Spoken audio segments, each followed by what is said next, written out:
Cricket ടീമിന് വേണ്ടത്ര ആളുകളാണ് ബംഗളൂരു ചിന്നസ്വാമി സ്റ്റേഡിയത്തിന് മുന്നിലുണ്ടായ അപകടത്തിൽ കൊല്ലപ്പെട്ടത്. ആ ദുരന്തത്തിന് 2 കാരണങ്ങളേയുള്ളൂ: ആസൂത്രണമില്ലായ്മയും അനാസ്ഥയും. രണ്ടിനും ഉത്തരവാദി RCB ടീമും കർണാടകയിലെ ആഭ്യന്തര വകുപ്പുമാണ്. ആരാധകരുടെ വികാരം മുതലെടുത്ത് ടീമിന് മതിപ്പുണ്ടാക്കാൻ നടത്തിയ നീക്കമാണ് കൊടിയ ദുരന്തമായി മാറിയത്.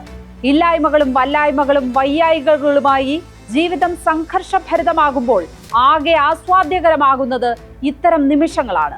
ആ സ്റ്റേഡിയത്തിന് മുന്നിലേക്ക് ഇരച്ചെത്തിയ പതിനായിരങ്ങൾ സൗജന്യ സാരിയോ സൗജന്യ ഭക്ഷണമോ സൗജന്യ വിഭൂതിയോ ആഗ്രഹിച്ചു വന്നവരല്ല.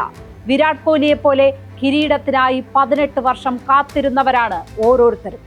വനവാസം പോലും 14 കൊല്ലമാണെങ്കിൽ ഇത് പിന്നെയും 4 ആണ്ടുകൂടി.